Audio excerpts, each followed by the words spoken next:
Hello बच्चों आज हम कक्षा 9वीं के सामाजिक विज्ञान के राजनीतिक चैप्टर से अध्याय 13 अधिकार का अध्ययन करेंगे।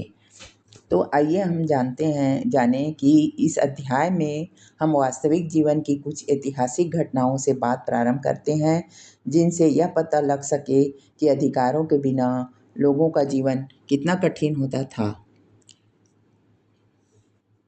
हमें इनकी आवश्यकता क्यों है और लोकतंत्र का विस्तार करने में अधिकार क्या भूमिका निभा सकते हैं। तो बच्चों आइए हम पहले जानें कि अधिकार क्या है। अधिकार मानव जीवन की वे विशेष परिस्थितियां हैं जो मानव के विकास के लिए परमावश्यक है। अधिकार सामाजिक उन्नति की कुछ लाभदायक परिस्थितियां हैं जो मनुष्य की मांग पर समाज व सरकार द्वारा दी जाती है। तो प्यारे बच्चों आइए इस अध्याय से कुछ महत्वपूर्ण प्रश्नों का उत्तर हम जानेंगे। हाँ, प्रश्न पहला है, दास प्रथा से लोगों के किस तरह के अधिकार प्रभावित होते थे। उत्तर है, दास प्रथा लोगों के स्वतंत्रता, समानता, न्याय का अधिकार छीन लेता है। प्रश्न दूसरा है, सार्वजनिक स्थान किसे कहते हैं, उदाहरण द्वारा बताइए। आंसर है, देश के वे स्थान जिसके उपयोग में किसी जाति, धर्म, संप्रदाय, लिंग का भेद किए बिना उपयोग का अधिकार सभी नागरिकों को बराबरी से प्राप्त हो, सार्वजनिक स्थान कहते हैं। उदाहरण, रेल, हवाई अड्डा, अस्पताल व पार्क आदि।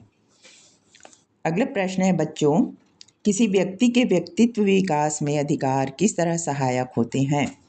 आंसर है, किसी व्यक्ति के लिए प्राप्त अधिकार सृजनात्मक और मौलिक होने का मौका देता है।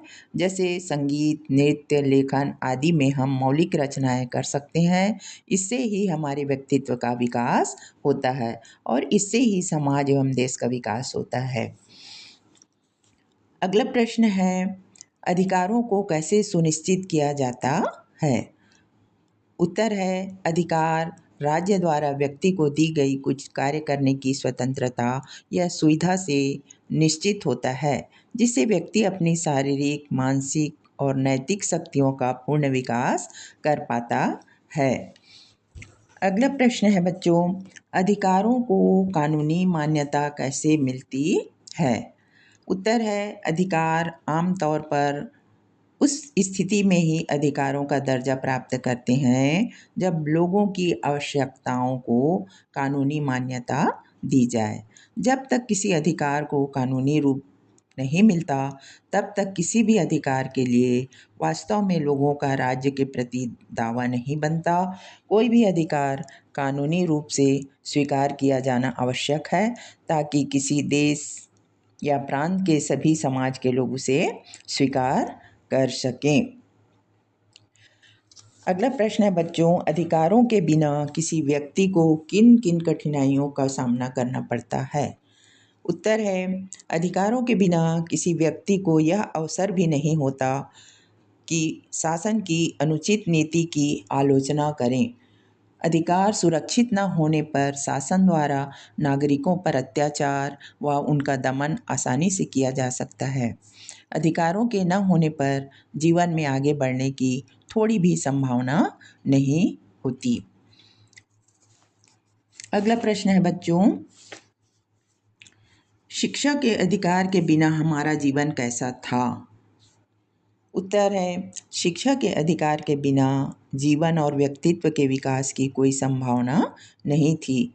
शिक्षा कुछ लोगों तक सिमटी हुई रह जाती, अतः सबको विकास का अवसर मिले, इसी बात को ध्यान में रखकर 14 वर्ष तक के सभी बालक बालिका को अनिवार्य शिक्षा उपलब्ध कराने का लक्ष्य सरकार द्वारा रखा गया है।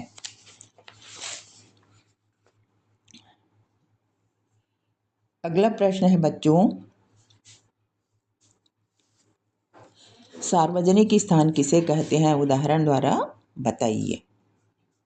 देश के वे स्थान जिसके उपयोग में किसी जाति, धर्म, संप्रदाय, लिंग का भेद किए बिना उपयोग का अधिकार सभी नागरिकों को बराबरी से प्राप्त हो सार्वजनिक स्थान कहते हैं। उदाहरण रेल, हवाई अड्डा, अस्पताल व पार्क आदि।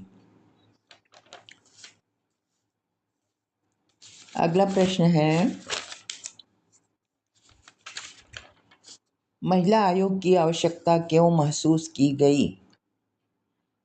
महिलाओं को संवैधानिक तथा उत्तर है महिलाओं को संवैधानिक तथा कानूनी संरक्षण दिलाने, बंदी महिलाओं की स्थिति की जांच करने, महिलाओं में आत्मविश्वास, आत्मनिर्भरता बढ़ाने और सामाजिक आर्थिक स्थिति के संदर्भ में सरकार को सलाह देने के लिए आयोग की आवश्यकता महसूस की गई। अगला प्रश्न है बच्चों, बाल श्रमिकों से आमतौर पर कौन कौन से कार्य कराए जाते हैं?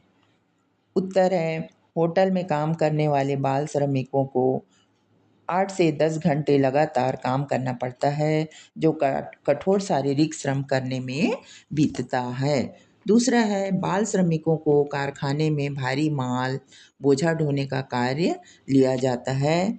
तीसरा है कारखाने जहां कांच, रसायन बनते हैं, वहां कार्यरत बाल श्रमिक प्रदूषित वातावरण में काम करते हैं। चौथा है बाल श्रमिकों से खदान खोदने, स्लेट उद्योगों में स्लेट बनाने, पटाखे कारखानों में पटाखा बनाने, पटाखा बारूद बनाने भरने जैसे कार्य कराए जाते हैं।